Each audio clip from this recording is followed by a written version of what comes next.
J'ouvre maintenant la séance. I call this meeting to order. Welcome to meeting number 59 of the Standing Committee on Veterans Affairs. Et 2 and the motion adopted by the committee on Monday, March 6, 2023. The committee is commencing its study on the backlog at the Veterans Review and Appeal Board. I'd like to welcome our colleague, MP Eric Melillo, who replaced Mr. Fraser Tolmie.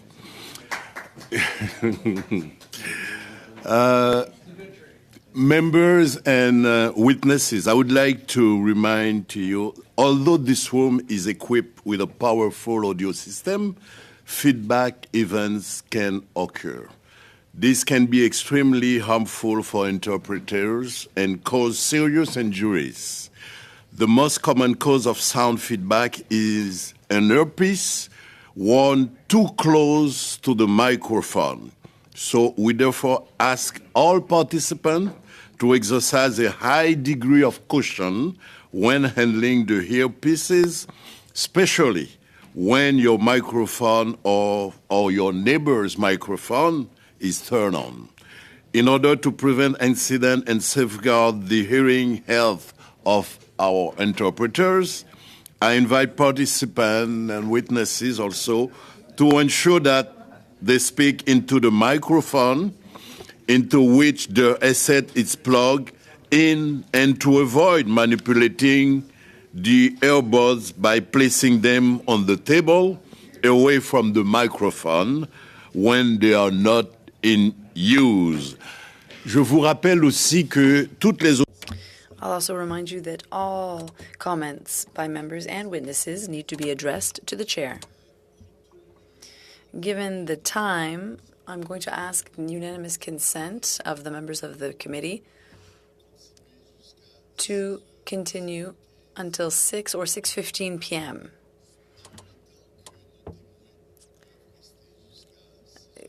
That is, if our witnesses can stay until 6 or 6:15 p.m. Do we have consent from members to go until 6:15 p.m.? Thank you.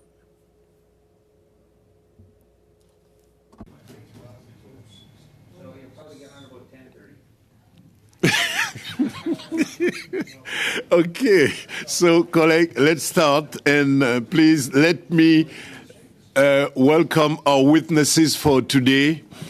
We have from the Ministère des Anciens Combattants. From the Department of Veterans Affairs, we have Mr. Stephen Woodman, Acting Senior Director, Legal Operations, Bureau of Pensions Advocates. And from the Veterans Review and Appeal Board, Christopher J. McNeil, Chair, and Jacques A. Bouchard, Deputy Chair. We will now give you the floor so you can provide your preliminary remarks. You have 5 minutes to address the members of the committee. Over to you. Thank you. Thanks for the invitation to again prepare before you. Appearing with me today, as usual, is my colleague, the Deputy Chair, Lieutenant Colonel retired Jacques Bouchard. Jack and I come to our work from service and uniform service, and what motivates us daily in our work is having served with those who have suffered. We are very proud of the work we do, and we're very proud of both the members and staff in PEI that serve veterans every day. As you know, the role of the board is essentially to provide veterans an opportunity to appeal disability claims where they are dissatisfied with a VAC decision. Thus, the caseload of the board is directly related to the workload of VAC. Generally, the board is asked to review about 10% of VAC decisions. That goes up and down depending on the year. So if a VAC has a backlog, that backlog will eventually flow downstream to the board at some point. As a result of the significant increase VAC processing of decisions in the last few years, the board has seen approximately a 30% increase in the number of applications coming to the board. The increased workload in the past few years has challenged our capacity to provide veterans with timely hearings. In 2018-19, the board had essentially 1,500 pending cases. In 22-23, we have 6,100 100 pending cases. This has resulted, this in spite of the fact that over the same time period, we have almost tripled the number of hearings that we have had. Somewhere around in 2018-19, we heard about 2,000 cases a year. Last year, we heard 5,200, and this year we will hear probably 6,000 cases. The result of that is that veterans are waiting longer for their decisions, up to almost a year, about 400 days. We are pleased that the Minister has supported the Board's request for additional funding to address this growing backlog. As a result, in Budget 2022, the Board received 2 years of temporary funding in the amount of $6.2 million. While that may not seem like much, you have to recognize we operate on about an $11 million operating budget. So it is a significant investment in our service. In addition, the Government of Canada is committed to providing the Board additional funding that will support a long-term strategy to reduce the wait time.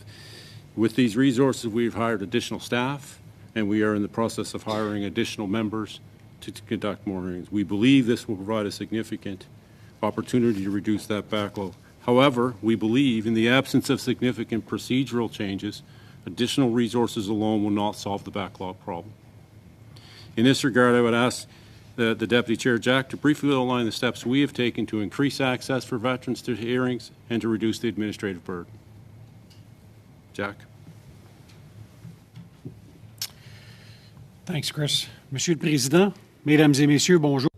Mr. Chair, members, good afternoon. As indicated by Chris, we want to take a moment to tell you about a few of the initiatives we have implemented to improve access for veterans.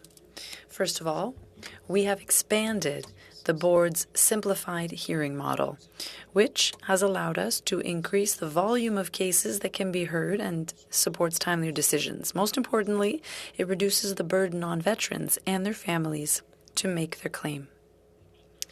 In partnership with the Bureau of Pensions Advocates, we participated in the VE team, or VET team initiative with a simplified process, primarily for hearing loss and tinnitus cases. This process allowed the Board to hear and issue approximately 2,500 decisions over the past 2 years, with 1,000 of these in a 4-month window.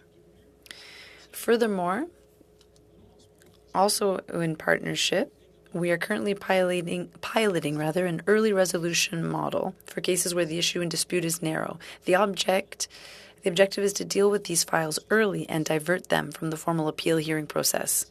In cooperation with the Bureau, we believe this process has significant opportunity to address the backlog and reduce the burden on veterans and their families. In conclusion, we continue to work every day to put the Board in a position where it has the capacity to meet the current and ongoing needs of Canada's veterans. Mr. Chair, thank you. I'll now hand it over to my colleague, Steve Woodman. Thank you, Mr. Chair and committee members, for inviting me to appear before you today. I am Stephen Woodman, the Acting Senior Director of Legal Operations of the Bureau of Pensions Advocates. It is my pleasure to be here to speak about the Bureau. The Bureau has existed for more than 90 years in one form or another and is the only service of its kind in the world. The mandate for BPA is set out in the Department of Veterans Affairs Act, which creates a free legal service for veterans. That mandate includes assisting applicants and pensioners in the preparation of reviews or appeals under the Veterans Review and Appeal Board Act, and arranging for representation at those hearings by our lawyers. The Act stipulates that the relationship between the Bureau and the person requesting assistance is that of solicitor and client, which means that the exchange of information with our clients is confidential. The Bureau of Pensions Advocates calculates intake to be approximately 20% of the department's output. This means that as the backlog is reduced and more decisions are made at Veterans Affairs Canada, the work at BPA and then the Veteran Review and Appeal Board, VRAB, increases. Last year, in fiscal 2022-2023, our intake at BPA was 16,818 files. The average over the previous 5 years was 13,303. With the exception of the first year of the pandemic, our intake has risen annually. With this increasing intake, we are working closely with the Veterans Review and Appeal Board to implement strategies that are resulting in greater responsiveness to veterans' claims. As you heard from Mr. Bouchard, these initiatives include working with RAB to create a simplified settlement process on some files, the creation of what we call the VET teams, or Veterans Excellence Teams, excuse me, which consisted of junior lawyers working on less complex matters to help resolve those matters outside of our usual process and creating an early resolution process. Again, excuse me. Environ un tiers des demandes. Approximately a third of the claims received by the BPA will require a hearing before the board. We represent veterans in more than 95% of the cases heard by the board. Beyond representing them there, every year the BPA receives between 2,000 to 3,000 files for a departmental review. A departmental review means requesting the department review its own decision in light of new evidence or clarification or evidence that was already available at the time the initial decision was made. Over the last years, the department received additional funding to temporarily increase its capacity. This funding allowed the BPA to deal with its own backlog. There should be new funding announced that seeks to bring down the backlog and maintain services offered to veterans. Of course, this is valuable help, and we are still working on a long-term solution to deal with these challenges. Thank you. Thank you very much for your opening remarks. And maintenant, nous allons avoir deux. Now we will have 2 rounds of questions. And Blake Richards, who is the first vice chair of the committee, please, over to you for 6 minutes. Thank you to all of you for being here today, for your testimonies as well. I'll start with you, Mr. Woodman. With the Bureau of Pension Advocates,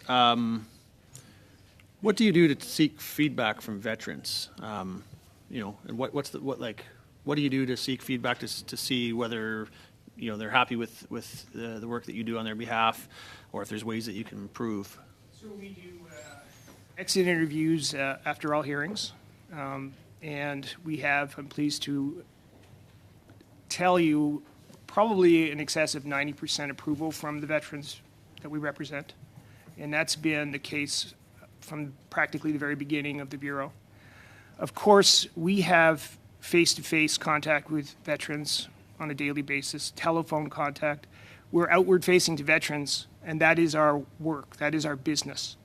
So we hear from them all the time, and we really do make an effort to listen and to bring those concerns both to VAC and to address them with our clients. Thank you. Appreciate that response.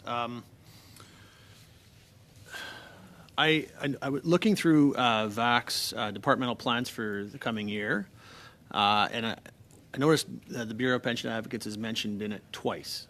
And in one of those instances, it indicates that one of the plans the department has, and this is quoting the report itself, explorations will occur to see if additional technologies like artificial intelligence could increase efficiencies. And that's in relation to your work as the Bureau of Pension Advocates. Can you tell me what that means exactly? What's the intentions for using artificial intelligence in your work? I'm afraid I'm not aware of what the intentions are for using artificial intelligence for our work. I mean, clearly, there is the issue of first-level decisions that have to be sent out with a certain amount of efficiency. But with our work itself, I can't see that there would be any necessary immediate application for artificial intelligence. Yeah, it certainly concerned me to see that. When I think about veterans' cases, they're complex. They're often very complex. They're often very nuanced. And I really think they require a lot of human understanding, a lot of human empathy, and it scares me to think that there's some idea that maybe an algorithm or a robot might be able to be a part of that work. I just think that is just, it scares the heck out of me, frankly. It's way too impersonal for what we need to be doing to serve our veterans. So I guess I would ask if you maybe could go back and try to see what you could find out about what that in fact did mean, and provide some information to the committee on that, because it certainly is concerning to me. And I mean, I appreciate you're not aware of what the intentions are, but if you could maybe see if you could find out and get back to the committee with what those intentions are, it would sure be good to know.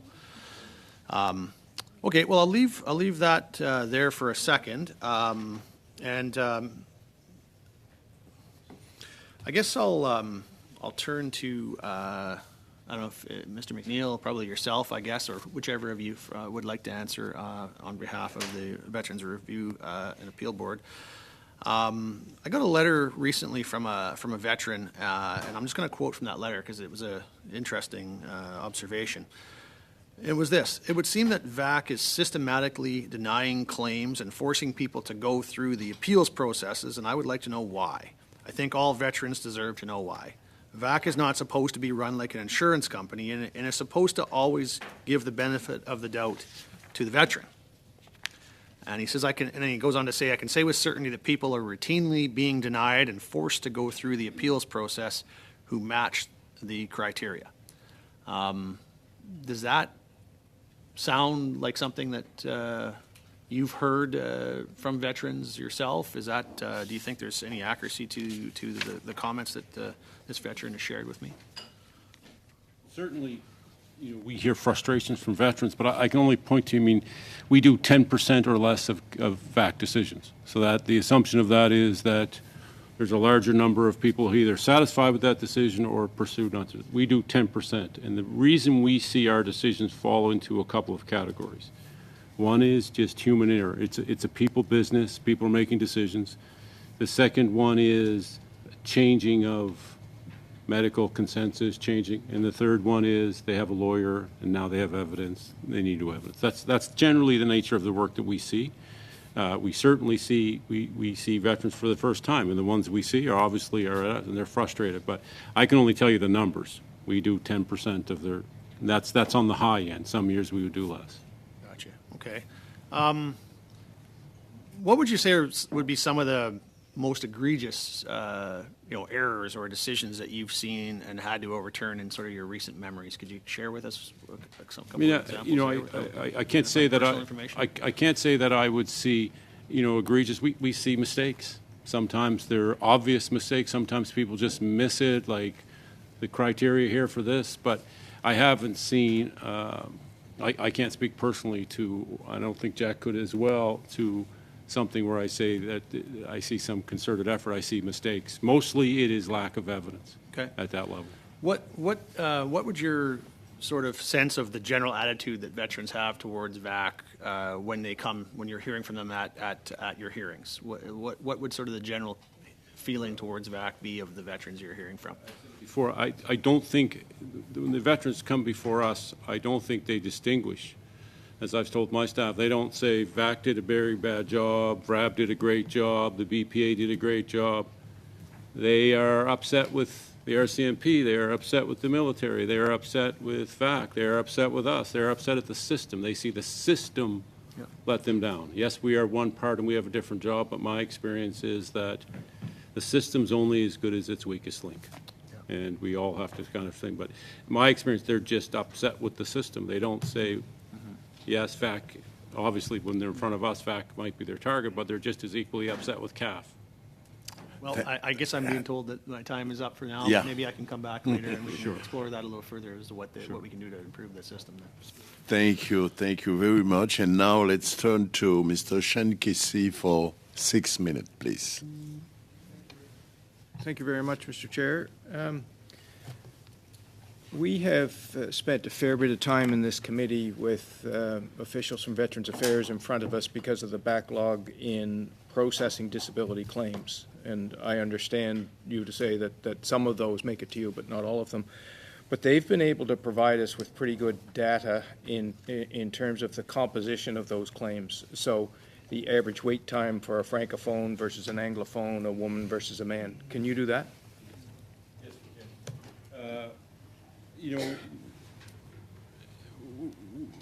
there's not a huge distinction in between, you know, gender. Right now, there's about a 2-week delay for women, and I can't tell you why. You know, they come in the same, they're processed the same. There's no, so I can't explain that to you. It may be the nature of the cases. I don't know. That's 2 weeks on 400 days, right? Yeah, so it's 2 weeks in the difference. So in the context of francophone veterans, that's a little bit different. I'll let Jack, who spends most of his time trying to think that we've seen a slip back from last year on that. But I'll let Jack speak to that. What we can say on that, Monsieur le Président, si vous voulez, je vais adresser en français. I'll speak in French. What we can say about this is that, unfortunately, we're next to an elephant. We're a very small board right next to a very big organization that has francophones. But for us to retain francophones, it's very difficult. So unfortunately, over the last year, in particular, last 2 years, we have seen an increase in the number of weeks needed to get a decision made in French. We're lucky because, as Chris mentioned earlier, the government has, and the minister has recognized that we need more resources, and we did receive a considerable increase, $6.2 million for the next 2 years. And we have already started hiring francophones, or at least bilingual individuals, to help make more timely decisions, faster than we're doing now in any case. So if you'd like some statistics in French, well, we're at 57.1 weeks out of those 400 weeks, and in English it's 49.3 weeks for 2022, 2023. In 2021, it was 40-some-odd weeks,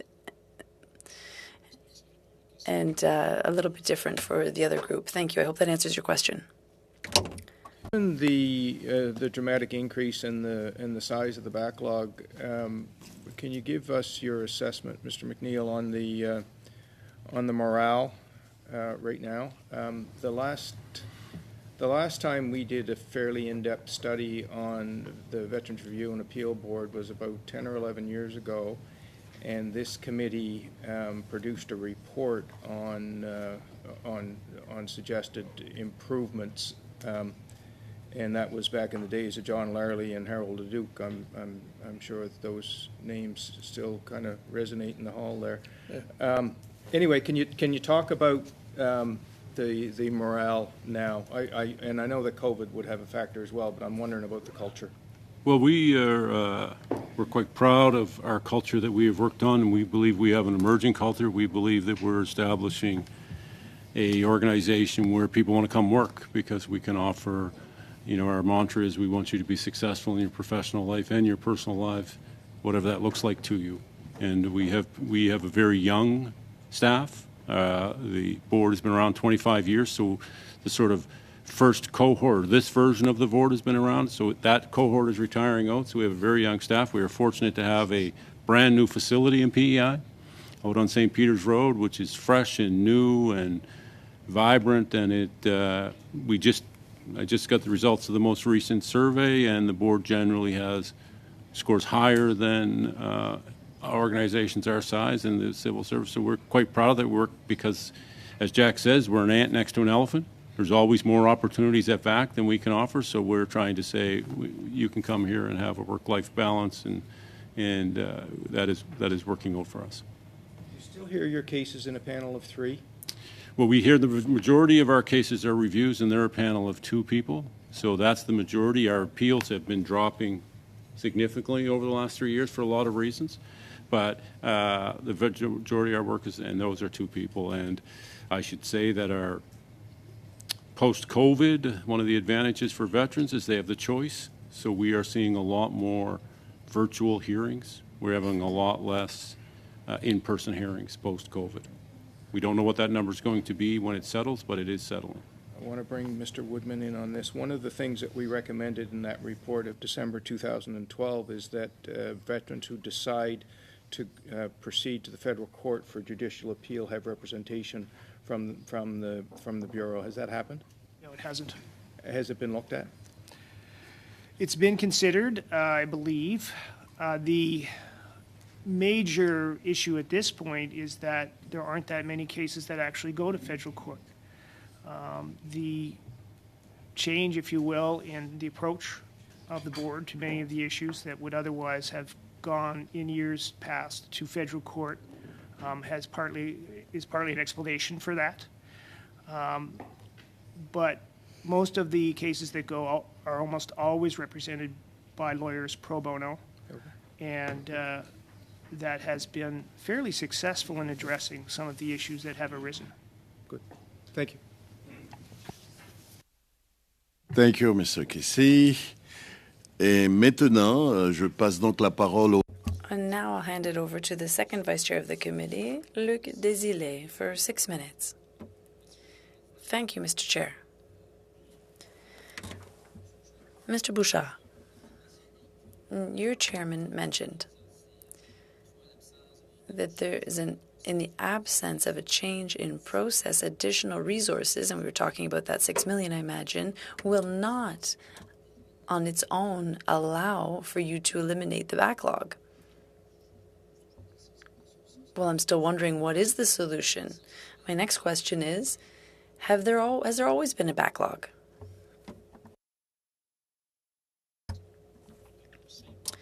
The simple answer is yes, there has always been a backlog.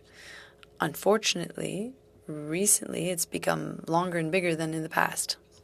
Okay. During my first mandate, I saw at the board 3 or 4 cases, and I find it very difficult for these individuals. I don't think it's your fault, but there is on the human side of things, it's very difficult. We're seeing people who have a hard time expressing themselves at times, people who are perhaps underprivileged or who are struggling or have psychological issues, and they're not equipped. And I find it sad. Maybe it's a coincidence, but the 4 cases that I saw, well, they were all turned back. No decision was made. That might just be a coincidence. And the reason was a photocopy that was illegible, an exam that had to be taken again for one reason. It was things like that. Now, you talked about the $6 million, but it seems that there's something you'd like to put in place to change the procedure. Am I mistaken? That's what I've understood. Would you be able to talk to us about that a little bit more? What exactly does that mean, a procedural change? As I mentioned, Mr. Chair, we have some simplified processes that we've brought in the last few years, or the last 3 years, I'd say. And we now have a new process that we're currently attempting. Well, in fact, we've launched a pilot project. It's the idea here is with a early resolution model. These are for very specific cases. We haven't defined yet what this will look like over the next weeks, but we have another pilot project,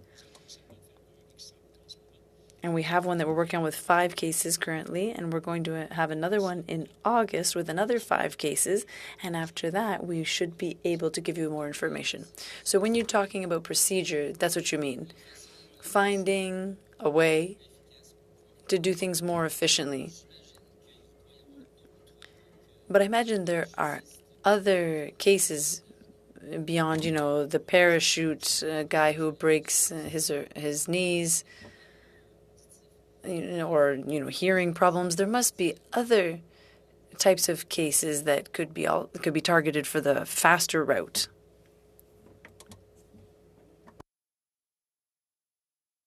Could do probability studies, say certain types of cases, certain factors apply. The one that we see the most is hearing loss and tinnitus. I've spoken to this committee before that I believe that that creates the greatest route to do some process that would be shorter on the front end. That's partly because we interpret the VAC policy and guidelines more favorably. So we have a very narrow process. We have a very succinct process, as Jack said. Last year we did about 1,000 of those cases in 3 months. Because our mistake in the past has been, if I could have made my mistake, is we created processes where we could hear more cases. So we improved the hearing thing, but what we didn't do was reduce the time at the front end that staff does and reduce the time at the back end. So we're now trying to make the whole thing, reduce this amount of work here and reduce the amount of the back end, which in the end reduces the burden on veterans. Merci. Monsieur Woodman. Thank you. Mr. Woodman, earlier you referred to the fact that we're in Canada. Well, it's always funny to say that, but one of the only places in the world where such a board exists. Is that in fact what you said? Well, lawyers, in fact, that often offer legal aid for veterans. How does it work elsewhere? For example, in Australia, they're not allowed to have lawyers. Only here is it allowed, is it permitted to have the counsel of a lawyer. Now, I imagine, well, this is the problem that we're seeing yet again today. You're at the board, you're at VAC, there claims, and yet the timelines can't be met. Nowhere are they being met. I imagine the answer is yes, but did you rely on scientific data that's, been looked at from other countries or people who have better results than us? Us, no. Our work is to represent veterans. So, as a bureau, we try to find out how we can do our work properly. And if the government changes their approach, well, of course, that will change our work. But for the time being, that is what we're trying to do as work. If the government changes at all, well, in conclusion, I'd like to say that I called on Mr. Bouchard's services to get some stats a few months ago, and I got a very quick response. And the statistics were very clear, shockingly clear. And I appreciate the fact that the three of you are able to answer our questions, because that's always difficult. Thank you. Thank you very much, Mr. Desiré. I'm pleased to give the floor to Ms. Rachel Bliney for 6 minutes, please. Well, thank you so much, Chair, and I thank our witnesses for being here today. I always enjoy hearing from you. So the first thing that I want to get is Mr. Casey asked you a question about statistics and about numbers. If you could just formally send that to the committee, I would really appreciate that. So my first question is going to be for Mr. McNeil.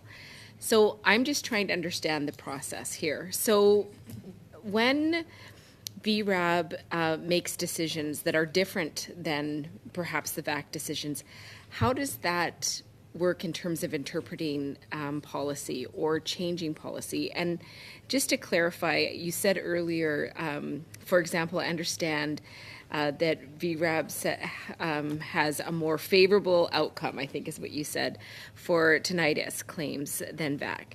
So I'm just wondering, like, when that happens, it seems like it may not seem fair to all veterans. So I'm just wondering, how do you work with VAC to balance that, and does that happen? We are an appeal board of VAC. We don't work together per se, and to say that what their policies are, because we have to sit in judgment of their policies. Mm-hmm. I assume that they have a process internally that look at our decisions over time. I've had the advantage of meeting regularly with the deputy minister to say about cases. For example, we have met a couple of times at hearing loss and tinnitus. The board interprets the VAC policy much more generous than VAC does. So we're seeing an influx of those cases. Mm-hmm. So we obviously reach out to VAC and say, if we're going to get here at the same time, maybe there's a way we can do this. But yes, I mean, we're like, it's like the federal court makes a decision, the board has to reflect on what it's doing in respect of that. Well, we are the tribunal, and I assume that VAC has a process to stay atop of those decisions. Thank you for that. I'll have to look into that. So you also mentioned in your discussion with us that, and correct me if I'm wrong, that you saw a 30% increase in cases coming to the board. So I'm just wondering, with that increase, are you seeing a particular pattern? There's a couple things for our increase. One is we have lots and lots of hearing loss and tinnitus cases. That's why we've done that, and there is the cases of the backlog, but there's two effects of the backlog on the board. One is when you bust the backlog, some of those flow down. But the initiatives that VAC has taken to get those cases do, like a more favorable policy on partial entitlement, a more favorable policy around MST, those cases then create a boomerang effect. So people who were denied under the old policy are coming back to say, now I want to be treated. So those cases come back. So those are the two real of what's driving us. We expect that the backlog bubble will go away at some point. Okay. Like we will deal with that bubble, and we will come back to a normal number of what we have. But those are primarily it. We're being driven 50% of our cases. I think last year 40% of our cases were hearing loss and tinnitus. Wow, that's a huge portion. So just going back to that, I know that right now, not in this today, but our committee is actually doing a study on women veterans. So I'm just wondering, when it comes to dealing with women, you talked already about there seems to be a little bit of a longer period of time for whatever reason that is not clear. I'm just wondering, in terms of the cases, do you have a sense of how many women veteran files you have, and is there a particular pattern with women? Well, I can tell you we get I think it's about 16% of our files are women. What we are partially dealing with is an historical disadvantage that women have faced. If we look back and take responsibility, women were denied at a higher rate. They were withheld. They got partial entitlement at a higher rate. For example, in my experience, pregnancy may be a risk factor about just about half of the conditions. So often, if women were pregnant, they got withheld partial entitlement, even though necessarily, when we look at it objectively, the evidence doesn't suggest. So women have faced a harder burden. I think our experience and what they tell us, and it is true, they interact with the medical system essentially made for men. And it wasn't so. That has been the challenges. I don't think there's anything particularly different in the nature of the claims. They get back claims, neck claims, leg claims, PTSD. They get all the same type of files. It is how they interact with the system and how they have been treated on those files. For example, not being necessarily seen as combat, when in fact they were combat veterans.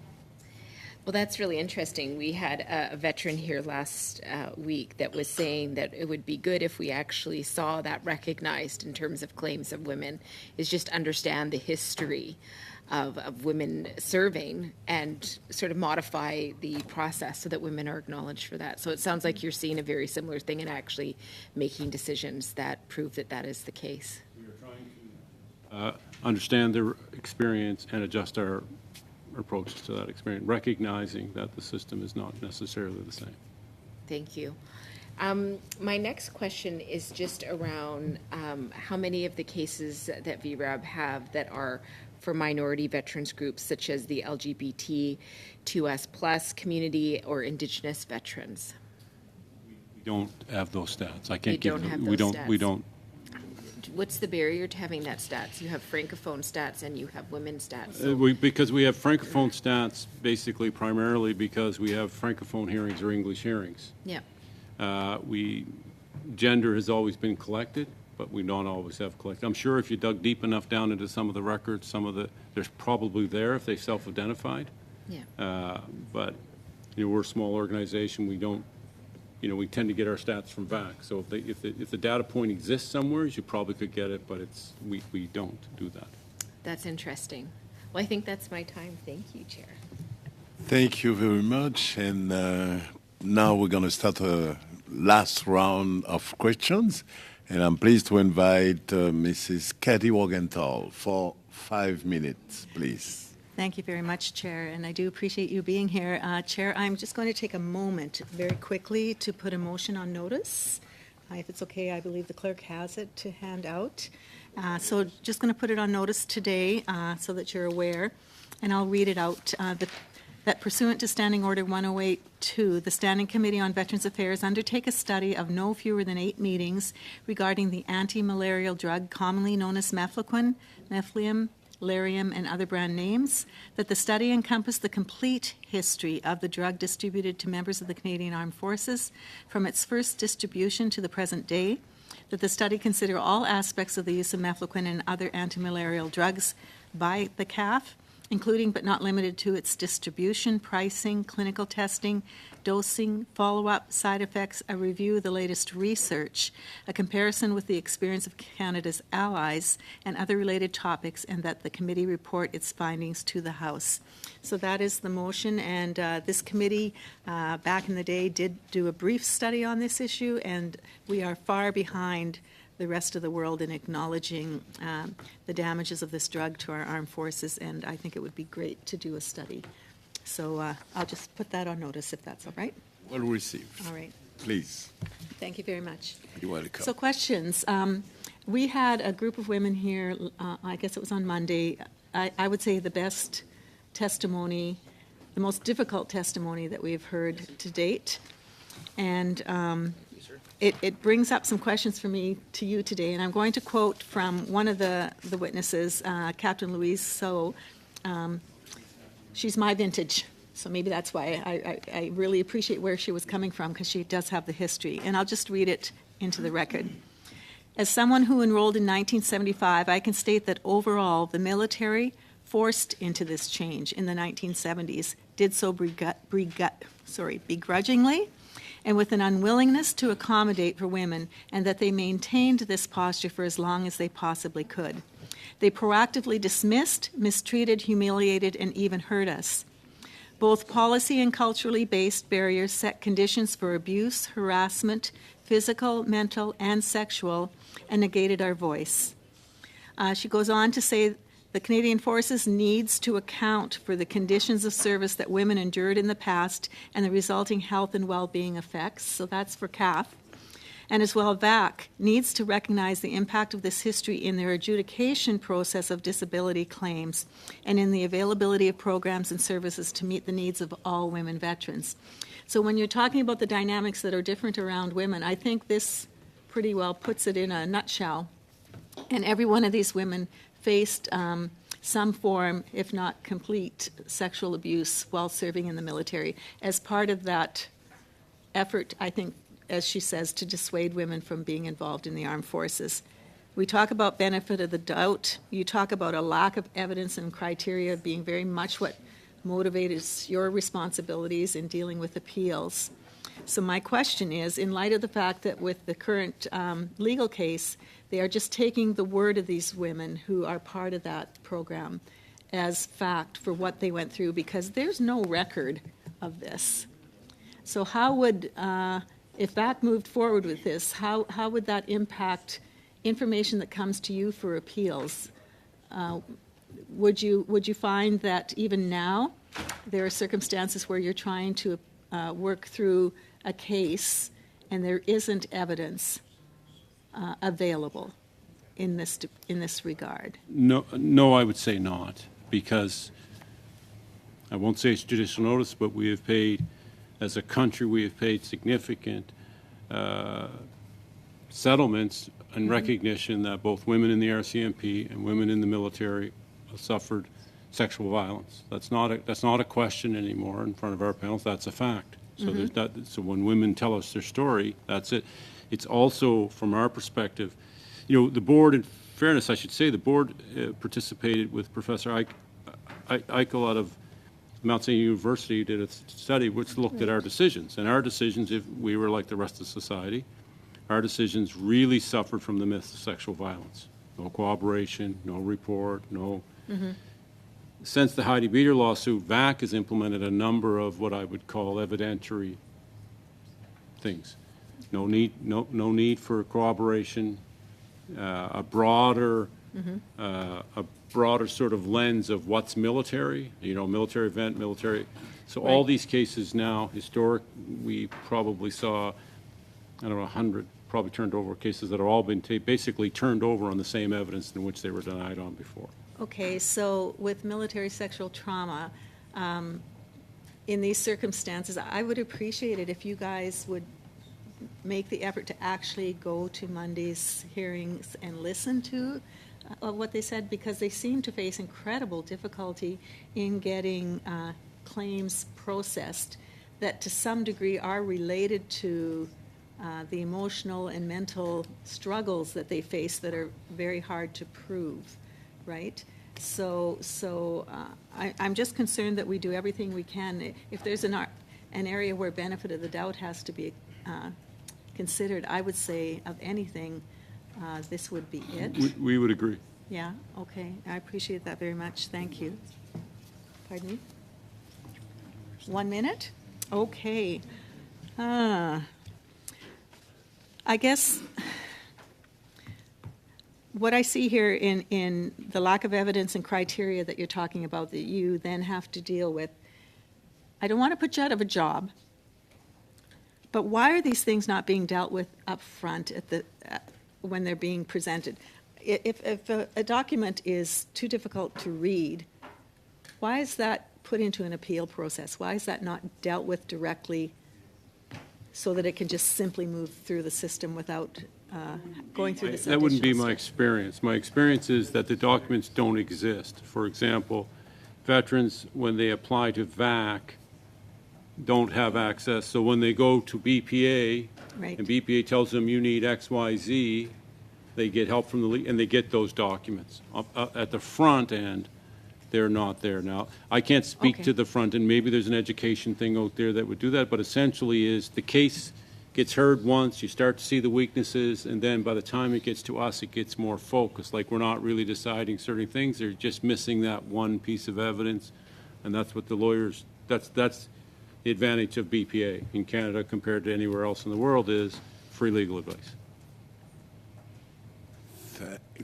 Thank you. Thank you so much. And now, Mr. Wilson Miao for 5 minutes, please. Thank you, Mr. Chair, and thank you to all the witnesses for being here today. First, I'd like to thank you for your patience while waiting for us to vote.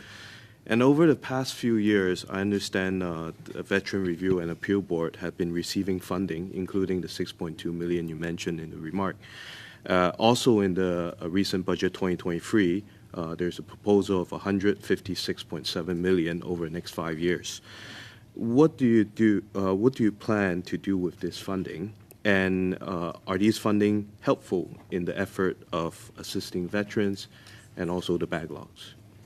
Well, of course, it will be helpful. But our plans of this funding is twofold. One is the board. The minister has a power to appoint what's called temporary members to the board. So we're in the process for the first time, I think in the history of this board, appointing temporary members. This is, we're in the process of, in my time as chair, it's the first time in probably 20 years that we have had 25 board members. We operated more around 20 members. We're in the process of replacing 3 of them right now. The other thing so really what it is, it's members, but it's also staff. That's, on a 5-year plan to kind of replace, to take these cases, process them, eliminate the backlog, and then reduce down. The other part of that funding is the board has not seen a lift in its core funding probably through its entire, well over 20 years. So the board has suffered from a bit of a structural deficit, and that's part of what that funding is, to create that added permanent staff to the board to kind of then deal with cases going forward. Thank you. And I understand that veterans no longer need to wait for a decision for receiving mental health benefits.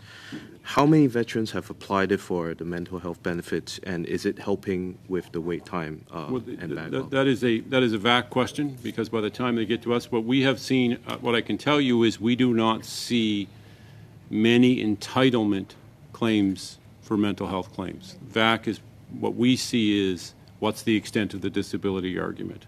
VAC is granting entitlement on the front end, but they may say the disability is a 40% disability, and they're coming for us on that. Great, thank you. And Mr. Chair, I'd like to share my remaining time with Parliamentary Secretary Sampson. Thank you. Merci beaucoup. Thank you to all three of you for being here today and for your service. I think, Monsieur Bouchard, je vais prendre cette occasion pour... Mr. Bouchard, I'll take this opportunity to discuss further with you about the new pilot project that you have with your team. The one that's called the early resolution model. You think that this could deal with less problematic cases. Could you expand on that for the committee, please? Well, I'll ask my colleague to my right to talk about it because it's his project, his initiative. I am working on the second phase of that project. The first 5 were done by Chris, so I'll hand it over to him.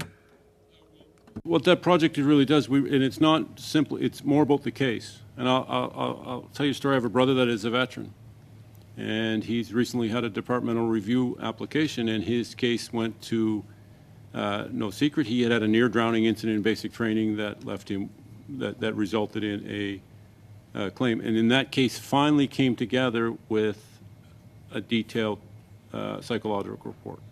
So what we're looking to do is that one piece of evidence, you've got that piece of evidence, to not put it all through the system and build all this upfront stuff, and then to bring it forward and say, okay, yeah, we agree, we'll write a decision on that, we can reduce the time in the back, and we can save all this time for cases that need more of that work. So it's not, it's an issue-based thing, so it might be a very simple thing, it might be testimony, it might be something that somebody can give us a statement and cleaning it up. It's trying to, it relies heavily on Steve's lawyers to say, because they know their cases, that here I have a case that I think quickly, if you agree with my argument here, we can do something. So I just believe that if we continue to do the same thing over and over again, we can just expect to get the same result. And veterans respond to this type of initiative, and it makes them, it reduces the burden on them. What I have learned is, what keeps us up is this waiting, because it's, there's a veteran out there that needs benefits. It's not for me to decide if they need them next week or next month. They need benefits, so we're just trying to get them in their hands faster. Thank you. Just for a quick question, Monsieur Bouchard, peut-être on a vu. Mr. Bouchard, at Veterans Affairs, well, in fact, veterans have said they want a dedicated group of francophones to serve those veterans. So there's funding planned. Is there a way to build a unit that is dedicated to francophones, similar to what exists at VAC? Mr. Chair, I can tell you that currently we have half of our staff is bilingual, and a number of them are francophones, so that's already helping us out a lot. And with the new processes that we're adopting, we'll be able to hire more francophones, and we'll be able to deal with all the cases we have on file. The funding that we received for the next 2 years, I don't want to speak too much to the future because we don't have the money in the bank yet, but for the next 2 years, we have already started to hire 40 staff members. And they're going to help us get decisions out the door quicker. And that's in part because a lot of them are bilingual. Our intention is to continue hiring bilingual individuals to help us deal with cases quickly. Thank you very much, Mr. Bouchard. Thank you. And now, for 2.5 minutes, Mr. Luc Desilets, you may ask your questions. Thank you very much, Mr. Chair. Mr. Bouchard, earlier you spoke about the difference between francophones and anglophones. You talked about the different wait times between the time that the claim is made and the hearing is held. Are you able to talk to me about the difference between francophones and anglophones, between the hearing date and the decision rendering date? Well, the time between the hearing and the decision, Mr. Chair, is, in fact, that has to do with quality control. we have lost a number of team members who were Francophone or bilingual, and they were able to make the decisions. So the delay is due to this. Recently, we have managed to hire bilingual individuals, and we have a project that we just completed. It's from November to April. We had 1,200 decisions in the system, and we've cleared them completely. Sorry, 272 cases. I can't remember the number exactly, but these were French claims. And we're just about done with all of them. But the gap between Anglophones and Francophones for that, what would the gap be? Well, I can't tell you exactly. It was 57.1 for Anglophones and 49.3 for Francophones. Earlier, there was talk of we talked about the 400-day wait, if I'm not mistaken. Is there a standard around that? I imagine it's not 400. Is there a standard? I want to make sure I understand. Well, is it supposed to be 14 weeks or 16 weeks? Well, it's 16 weeks is the standard. Yes, once the file has been recorded. And then after the hearing, the standard to make a decision is between 6 and 8 weeks. Okay. Back to the Francophones. How can you explain that it's so difficult to hire Francophones? Bilingual individuals, that's fine. But a bilingual individual may not necessarily be able to deal quite precisely with the Francophone. Why is it so difficult? Well, I can't really explain the reason why it's so difficult. Why it's so difficult to find Francophones. What I can say is that we're doing a lot to attract Francophones. For the members, what we'll be announcing very soon, I hope, with the support of the minister, is that we have an intention to hire a lot more Francophones and bilingual individuals. 40% of our staff is already bilingual. And we've started expanding so that we can attract more Francophones. Thank you. Thank you very much. Thank you, Mr. Bouchard. I would now invite Ms. Rachel Blaney. Please. Thank you, Chair. And I am aware that some of you need to fly home, so I will try to keep my questions just to the 2.5 minutes. Again, I'm sorry if I'm trying to get my head wrapped around how there's the connection between VAC and VRAB. And so I know that there's been a lot of discussion in this committee around the table of disabilities and entitlement eligibility guidelines. And so I'm just wondering, is there any sort of conversations as you're going through doing the cases that you're doing that VAC maybe uses that information? Do they ask for information so that when they look at something like this table, they could actually maybe modify it, taking into consideration the decisions that you've made?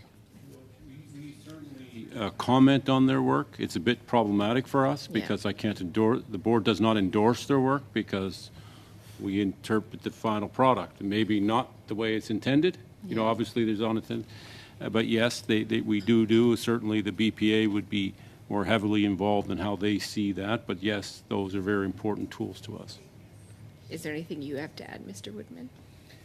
Well, obviously there's an internal process at Veterans Affairs, and we're part of that. And we're bringing forward comments and concerns, if you will, to both the table, the review of the entitlement eligibility guidelines, and just in general to some of the changes we've seen in decisions over the past few years.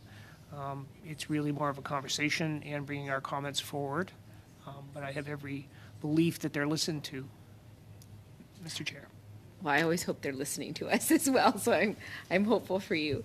And the last question that I just have is around the GBA Plus training. I saw that it is something that is encouraged. I'm wondering, is there any discussions about it being mandated? We certainly have done that training across our board and staff, and we have certainly done that type of training as part of a larger component of responding being more empathetic, being more sort of sensitive is the wrong word, but basically ensuring we're serving the veterans in front of us. So we've done that, just as we've done significant training on military sexual trauma and around race and how people experience service in those contexts. Thank you. Thank you so much. And, in order to finish at 6:15, because one of our witnesses has a flight, we're going to have 2 interventions of 3 minutes each. And I invite Mr. Blake Richards for 3 minutes, please. Sure. Thank you. Mr. McNeil, let's go back to where we were, I don't know, half hour ago or so.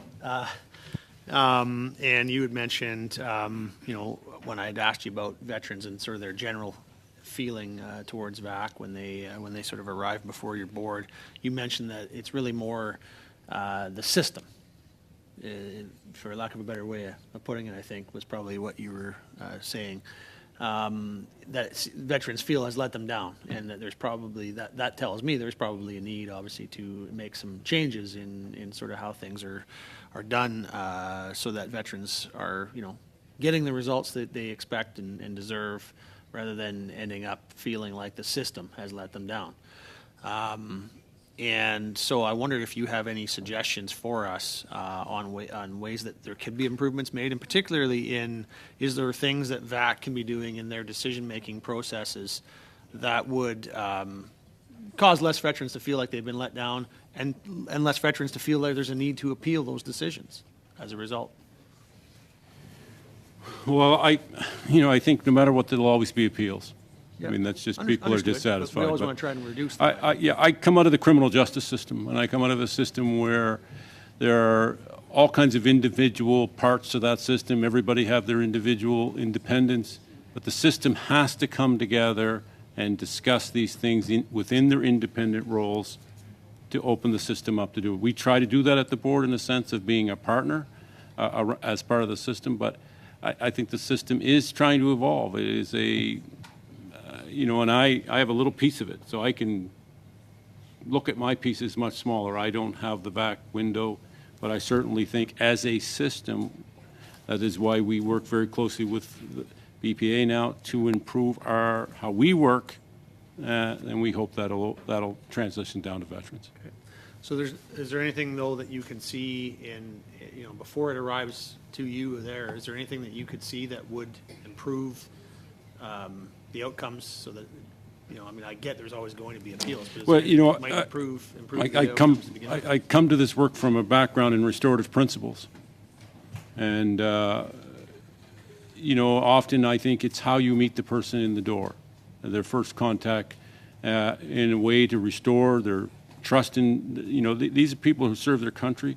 They have a very deep trust, and I think, those kind of principles, meeting at first contact, what can we do, how do we make it smoother, how do we help you? And, I believe it's all relational, and instilling those kind of principles of restorative principles would go some degree. But that's a guy from 25,000 feet up.